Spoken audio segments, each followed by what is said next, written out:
In June 1812, Napoleon invaded Russia with over 600,000 men, aiming to force Tsar Alexander to make peace. However, the Russians adopted a strategy of retreat, trading space for time. The campaign took a heavy toll on the Grande army, with disease, hunger, and exhaustion had reduced to the army to 120,000 troops, less than half its original size. By early September, Kutuzov decided to make a stand near Borodino to protect Moscow. The Russian army at Borodino, commanded by General Kutuzov, occupied a defensive position stretching across the new and old Smolensk roads. Barclay de Tolly's First Army anchored the right, protected by the steep banks of the Kutuzov River. The centre featured the massive Raevsky Redoubt, an open-backed earthwork armed with heavy artillery, providing a clear field of fire over the central approach. On the left, Bagration's Second Army held a more exposed position, reinforced by earthworks, including the three arrow-shaped flèches. While the Shcherbadino Redoubt was expected to delay the French advance, had fallen on September 6.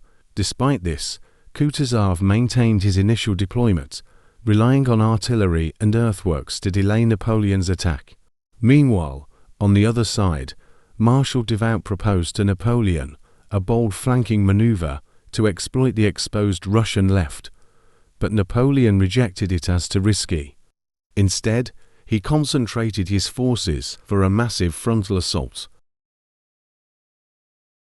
Around 6 a.m., the 102-gun French Grande battery opened fire on the Russian defences.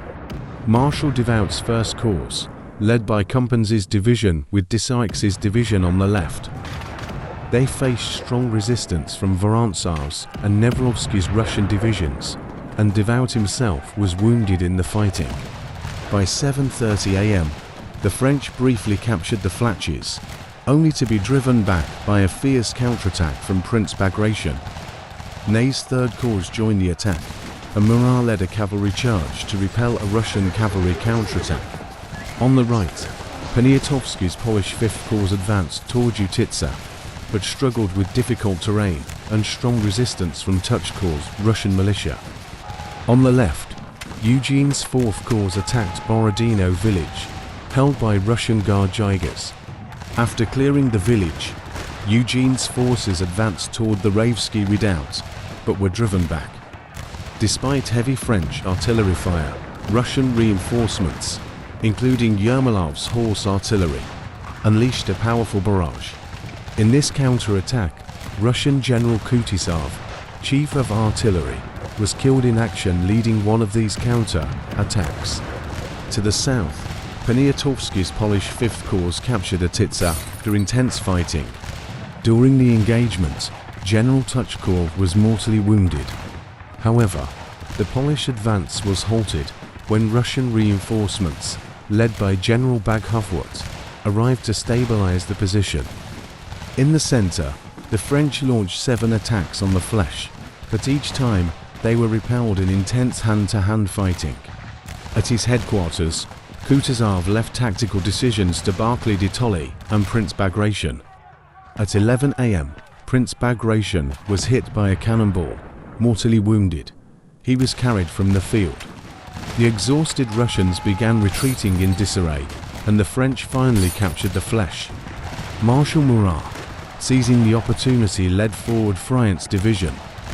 Supported by heavy cavalry on both flanks, the Russians formed squares to repel the advancing French cavalry, while chaotic melees broke out between the opposing cavalry forces. Despite the Russians' fierce resistance, the relentless French pressure proved overwhelming. By midday, Friant's division pushed into the village of Semenovskaya, further destabilizing the Russian center. Napoleon, at his headquarters near Shcherbadino, was urged by his staff to commit the Imperial Guard as the Russian center wavered, but he refused. Instead, he ordered General Sorbia's Guard artillery to unleash a devastating barrage. Despite heavy losses, the Russians held, and the Guard remained in reserve. Around 11:30 a.m., Generals Platov and Uvarov led 8,000 cavalry and Cossacks across the Kutuzov River, targeting French and Italian troops near Borodino. Their surprise raid caused confusion, forcing Eugene to halt his attack on the Ravsky redoubt and pull back his forces. With no infantry support, Platov and Uvarov were unable to press their advantage and retreated. However, the raid delayed Eugene's assaults by 2 crucial hours, giving the Russians valuable time to reinforce their weakening defenses. Around 3 p.m., Napoleon ordered the final assault on the Ravsky redoubt. Led by Brusia's, Morin's, and Gerard's divisions, advanced under heavy Russian cannon fire. Russian defenders, including Likhachev's 24th Division, fought valiantly under the rallying cry, "Brothers, behind us is Moscow." As the French artillery bombarded the defenders, French cuirassiers charged through the rear of the redoubt, but suffered heavy losses. Saxon and Polish cavalry led daring charge into the rear of the redoubt, breaking through Russian infantry and gunners with many cut down as they stood their ground. Despite their fierce resistance, the redoubt fell by 3:30 p.m. and General Likhachev was captured. As French infantry secured the redoubt, Eugene ordered a cavalry advance to exploit the breach. However, the Russian Guard cavalry counterattacked, inflicting heavy losses on the advancing French. As dusk fell, fighting slowly died out across the battlefield. Mikhail Kutuzov, aware of the heavy toll on his army, chose to withdraw under the cover of darkness, retreating in good order. Napoleon had won the field but failed to destroy the Russian army, leaving his ultimate victory uncertain.